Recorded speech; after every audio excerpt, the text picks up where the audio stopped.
Businessman Opinion.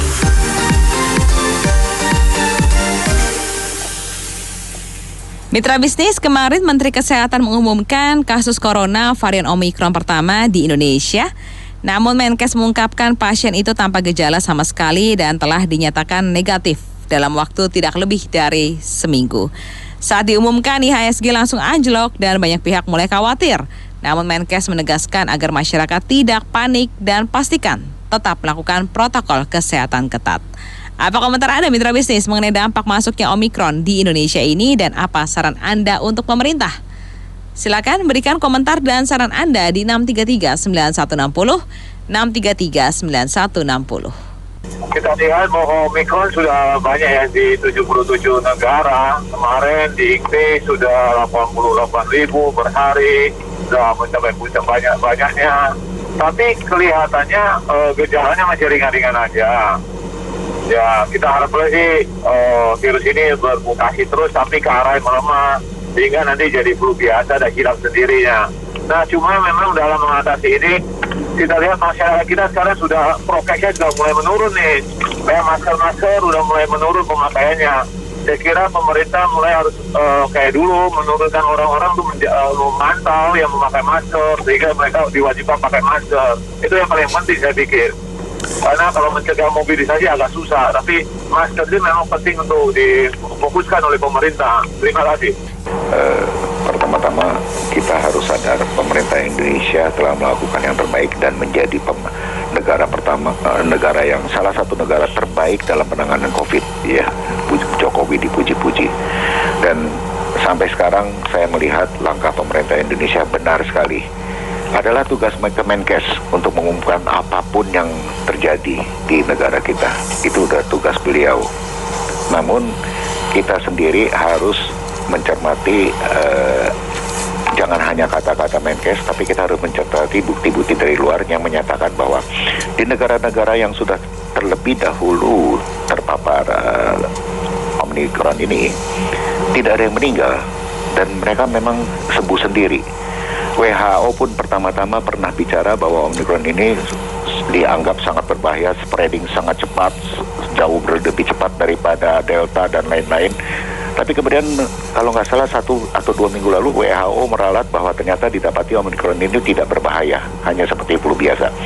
Jadi kembali lagi ke persepsi kita, jangan menelan mentah-mentah suatu berita, langsung memberikan opini negatif atau positif, tapi coba merangkum semua berita dari berbagai wilayah atau berbagai negara dan coba kita ambil persepsi yang dengan nalar yang normal. Terima kasih. Iya, masyarakat yang mana panik? Masyarakat Indonesia tidak panik lah, rakyatnya udah tahu dengan pemberitaannya ini. Ya, satu itu. Kedua, jadi Omikron langsung ada pegawai kebusian lagi yang kena katanya. Asalnya dari mana? Kok bisa begini bilang kayak begitu juga? Udah satu itu. Kedua ya. 1,5 tahun lebih pertama kali ketika diumumkan Pak Jokowi sebagai RI1 kita masuk klaster baru pertama kali dari China COVID-19 ya, corona itu ya, itu semua bikin panik kan.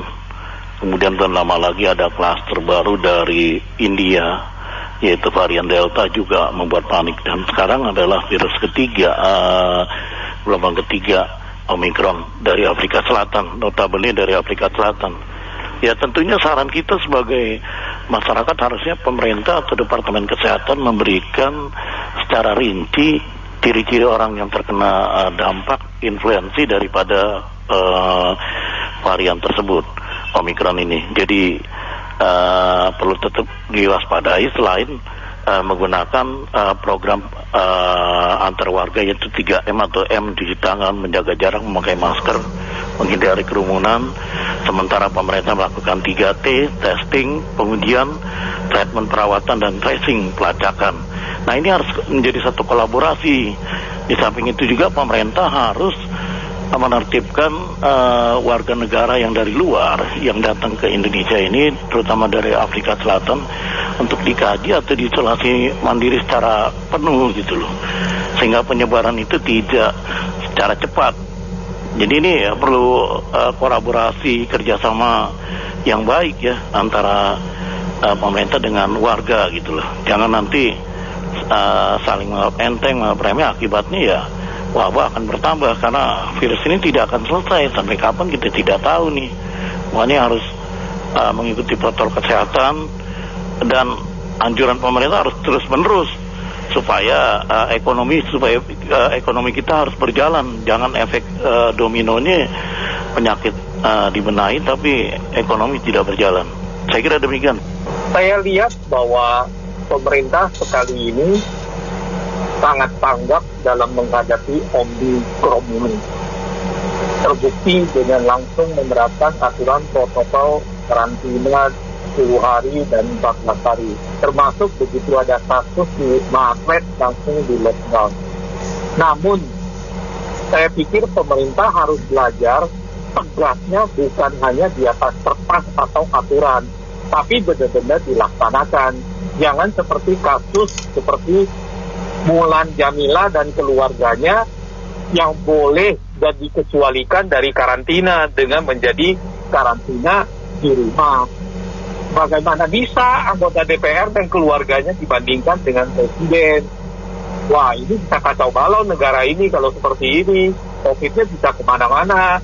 Kalau seandainya aturan ini hanya berlaku untuk masyarakat kebanyakan. Anggota DPR dan DPRD itu banyak loh, ribuan loh. Kalau semuanya dikecualikan, apalagi saya baca, bukan hanya anggota DPR, pejabat eselon 1 pun dikecualikan. Kok kacau balau semua lah. Ini penyakit kan tidak mengenal jabatan.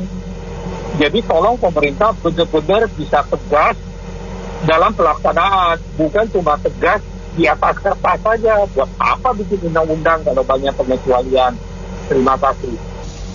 Sebagai anggota masyarakat itu sebaiknya kita jangan anggap sepele dengan Omikron ini.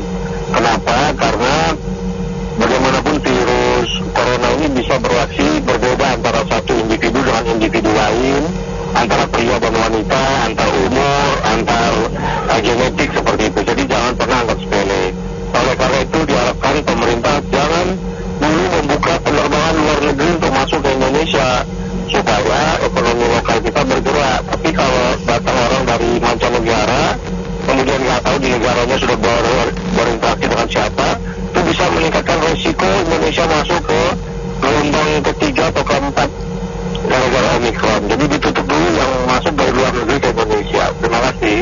Ya, kalau menurut saya sih yang dari dulu dilakukan itu harusnya tetap dilakukan. Jadi protokol kesehatan yang ketat ya, dalam artian selalu memakai masker, terus menjaga jarak dan juga sering-sering mencuci tangan dengan sabun atau mungkin hand sanitizer ya. Karena ya kayaknya caranya untuk menghindari penularan ya itu gitu loh. Dan kalau untuk kegiatan masyarakat ya harusnya ya jangan juga benar-benar di stop secara total lagi, tapi ya dibatasin dan juga ya itu tadi yang 3 itu deh kalau menurut saya, karena memang ya namanya juga virus ini akan terus bermutasi terus ya.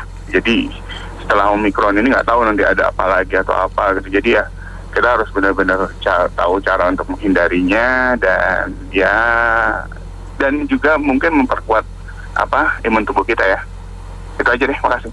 Sejak COVID di Indonesia ya, pengamatan saya, kita nggak usah pusing deh, kita jaga masing-masing tuh banyak unsur politik cari masing-masing kesempatan, yang kaya-kaya, yang susah-susah.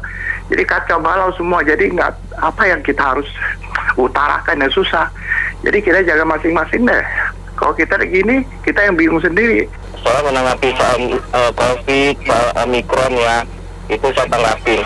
Soal mati nggak harus karena Omikron atau COVID-19. Mati itu harus tua juga. Mati itu kapan saja, nggak harus sakit. Nah itu yang penting kita memang harus jaga protokol, banyak doa. Soal penyakit, soal mati nggak usah takut. Di dunia ini banyak penyakit, nggak diumumin aja. Kalau saya bilang, soal IHSG memang biasa, ada dikit-dikit jatuh gitu loh. Itulah orang-orang teruntung di bursa gitu. Itu aja. Terima kasih. kalau ngatasin corona tuh jangan kayak yang dulu Delta ya. Jadi siapapun juga yang memang mesti karantina 2 minggu, jangan 10 hari sih, kalau bisa 2 minggu ya biar aman. Itu siapapun juga kalau karantina mesti di Wisma Atlet atau di Pasar Rumput atau di mana tuh tetap harus di karantina, nggak peduli siapapun dudukan jabatannya. Karena kalau udah menyebar nanti kasusnya kalau Delta kan bahaya. Udah gitu kedua, kalau bagi yang terutama yang kurang mampu, yang kalau misalnya sampai kena, kalau bisa tolong diisolasi mandi di Wisma Atlet, dibantu lah Bu, jangan isolasi di rumah. Karena kalau di Wisma Atlet itu lebih semuanya lebih bagus ya fasilitasnya. Itu banyak orang meninggal karena isolasinya di rumah. Kalau yang sakit itu kasihan, terutama yang bagi yang miskin tuh Bu, yang menengah bawah kalau sampai kena tolong dibantu. Jangan kayak kasus Delta karena ditaruh di rumah akibatnya meninggal karena nggak ada tenaga kesehatan yang datang. Itu aja Bu, makasih. Omikron itu kan produk import. Berarti pengawasan pintu masuk itu los alias tidak ketat. Nah, petugas yang ditempatkan itu harus kerja dengan hati. Saran saya adalah petugas yang ditempatkan harus punya hati nurani dan kerja dengan hati. Jangan lihat duit langsung mata merah. Itu saran saya. Terima kasih. Baik, terima kasih mitra bisnis yang sudah berpartisipasi dalam Businessman Opinion. Saya Anita Wijaya.